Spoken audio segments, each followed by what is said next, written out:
Oke, Bismillahirrahmanirrahim.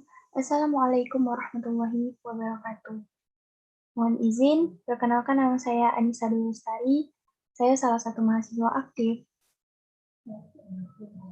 di salah satu universitas Islam Negeri Raden Kota Palembang, jurusan Hukum Keluarga Islam, tepatnya di kelas HKI 2. NIM saya 202010131, dan saya sebagai salah satu perwakilan kelompok untuk menjelaskan materi atau makalah pada hari ini. Baiklah, langsung saja saya di sini akan membahas tentang harta kekayaan dalam perkawinan.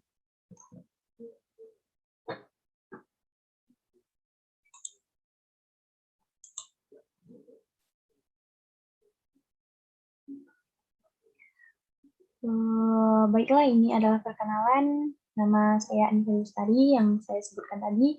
Ada salah satu rekan saya, yaitu Wardani. Mata kuliah saya atau mata kuliah pada tugas ini Hukum Perdata Islam di Indonesia, kelas HKI 2. Dosen pengampu saya adalah Ibu Arna Huzaimah. Dan kami dari kelompok 3.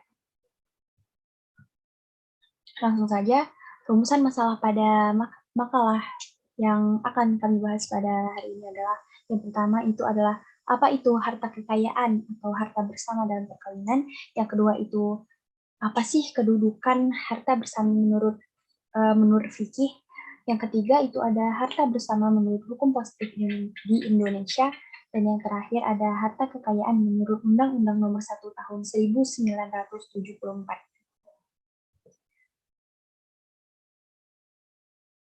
Langsung saja kita masuk ke bahasan yang pertama, yaitu apa sih harta kekayaan dalam perkawinan.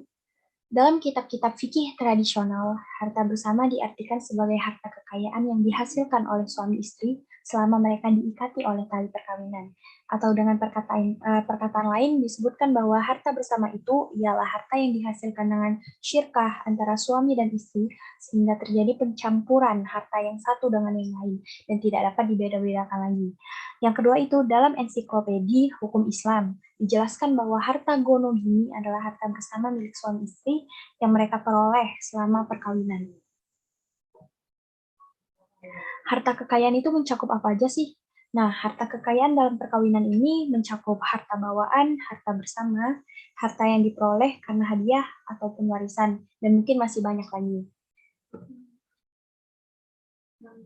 Nah, yang contoh tadi penjelasannya adalah harta bawaan itu adalah harta yang diperoleh suami atau istri sebelum melangsungkan perkawinan, baik itu berupa hibah atau warisan. Yang kedua itu ada harta bersama, yaitu harta yang diperoleh setelah suami istri tersebut berada di dalam hubungan perkawinan atas usaha mereka berdua atau salah satu pihak dari mereka. Nah, ada juga harta yang diperoleh dari hadiah atau warisan. Di sini harta tersebut adalah harta bawaan yang sepenuhnya dikuasai oleh suami atau istri, sehingga harta warisan tidak dapat diganggu-gugat oleh suami atau istri. Nah, masuk ke rumusan masalah yang kedua, itu ada harta kekayaan menurut fikih. Dari hasil penelitian disimpulkan bahwa dalam fikih tidak dikenal istilah harta bersama karena masalah harta bersama tidak dibahas dalam kitab-kitab fikih. Masalah harta bersama merupakan masalah yang belum terpikirkan. Namun kajian ulama Indonesia tentang harta bersama telah melahirkan pendapat bahwa harta bersama dapat dikiaskan dengan syirkoh atau syirkah.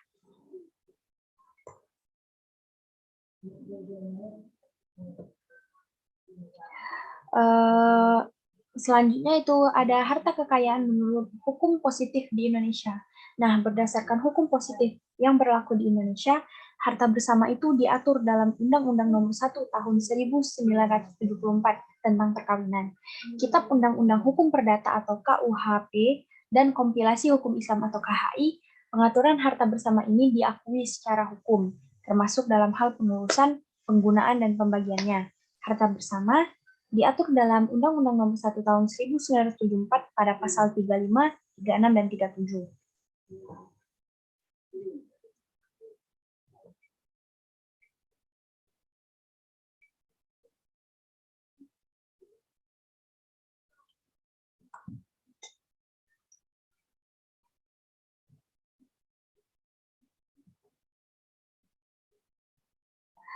Eh, yang terakhir itu ada rumusan masalah yang keempat, yaitu Undang-Undang Nomor 1 Tahun 1974. Nah, menurut UU Nomor 1 Tahun 1974 ini, harta benda yang diperoleh selama perkawinan menjadi harta bersama. Sedangkan harta bawaan dari suami istri masing-masing baik sebagai hadiah atau warisan berada di bawah penguasaan masing-masing sepanjang para pihak tidak menentukan lain atau itu ada di pasal 35.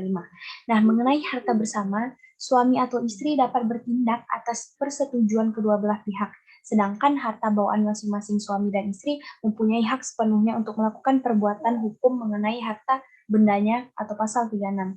Bila perkawinan putus karena perceraian, harta bersama diatur menurut hukumnya masing-masing. Yang dimaksud dengan hukumnya masing-masing ialah hukum agama, hukum adat, dan hukum-hukum lainnya. Baiklah, mungkin ini adalah penjelasan singkat dari saya. Penjelasan lebih lengkap lagi ada di makalah Word. Ini hanya sebagian kecil yang saya bahas. Terima kasih sudah menonton atau mendengarkan penjelasan dari saya.